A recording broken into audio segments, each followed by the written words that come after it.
Hey guys, welcome to my YouTube channel. It's me Jaanu.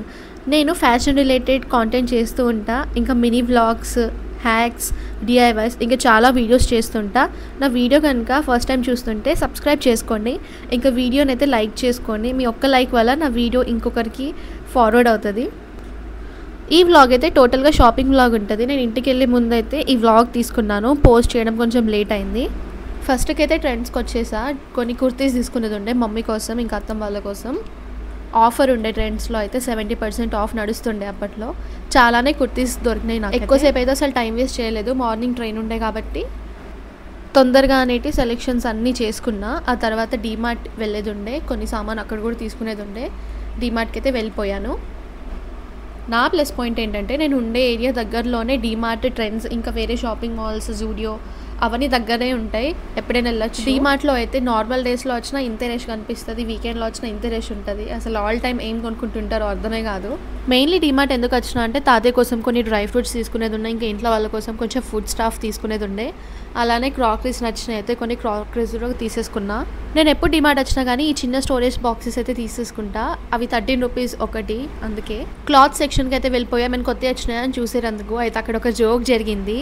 నేను white ఇంకా green colour sweat shirt వేసుకున్నా కదా, same ఎగ్జాక్ట్గా హ్యాంగర్కి తలిగించుండే డీమార్ట్లో. కలర్ కొంచెం డిఫరెంట్ ఉండే కాబట్టి సరిపోయింది. కానీ ఎప్పుడైనా అలా సేమ్ టీ షర్ట్స్ ఎవరైనా వేసుకున్నా కానీ, లేకపోతే షాప్లో ఉన్నా కానీ కొంచెం ఆక్వర్డ్గా అనిపిస్తుంది. 50% ఆఫ్లో అయితే ఈ వాజ్ ఉండే తీసుకున్నా. ఆ తర్వాత కింద ఫ్లోర్కి వచ్చేసి ఏదైతే ఫుడ్ స్టఫ్ ఉండేనో, డ్రై ఫ్రూట్స్ ఇంకా చిప్స్ అలాంటివి అన్నీ తీసేసుకున్నా. ఈ 2 స్టోర్స్ తిరిగేసరికి నాకు సరిపోయింది. అసలుకి చాలా టైర్డ్ అయిపోయినా. నేను డీమార్ట్ నుంచి తీసుకున్న సామాన్స్ అయితే ఇవి.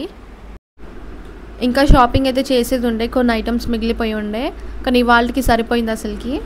సో నెక్స్ట్ డే అయితే మాకు కొన్ని పూల చెట్లు తీసుకునేది ఉండే. ఇంకా అలానే 99 స్టోర్లో కూడా కొన్ని సామాన్ తీసుకునేది ఉండే. సో నా ఫ్రెండ్ వచ్చేసింది. నా మమ్మీకి పూల చెట్లు అంటే ఎంత పిచ్చి.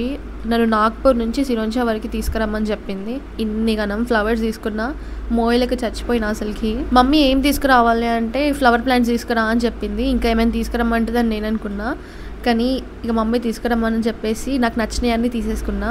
వింటర్స్లో ఫ్లవరింగ్ ప్లాంట్స్ అంటే చాలా వెరైటీస్ దొరుకుతుంది. ఇది కూడా నేను ఉండే ఏరియా దగ్గర నర్సరీ ఉండే, అక్కడికి వెళ్ళి తీసేసుకున్నాం. ఫైనల్గా 10 ప్లాంట్స్ అయితే తీసుకున్నా. నాకు ఫ్లవరింగ్ ప్లాంట్స్ అంటే చాలా ఇష్టం, అట్లనే మమ్మీకి కూడా ఫుల్ ఇష్టం. ఖుషి అయితే అనేసి తీసుకున్నా. ఈ కనిపించే ఫ్లవర్స్ అన్నీ మోస్ట్లీ వింటర్స్లోనే పూస్తాయి అన్నట్టు. ఒక ½ అన్ అవర్ స్పెండ్ చేసిన తర్వాత ఫైనల్గా ఫ్లవర్ సెలెక్షన్ అయితే అయిపోయింది. ఆ తర్వాత 99 స్టోర్ వెళ్ళేది ఉండే. ఈవినింగ్ నర్సరీకి వస్తే మంచిగా అనిపించింది. అన్ని ప్లాంట్స్ చూసి ఆ ఫ్రెష్ ఎయిర్ అనేది చాలా బాగా అనిపించింది. ఫ్లవర్ ఫ్రేగ్రెన్స్ కూడా మస్తు వస్తుండే. లాస్ట్కి అయితే 99 స్టోర్కి వచ్చేసాము. అక్కడైతే చాలా స్టఫ్ కొన్నాము. దీని మీద డీటెయిల్డ్గా నేను ఒక వ్లాగ్ తీసా. ఆ వ్లాగ్ నేను పోస్ట్ చేస్తా. నా వ్లాగ్ నచ్చితే సబ్స్క్రైబ్ చేసుకోండి.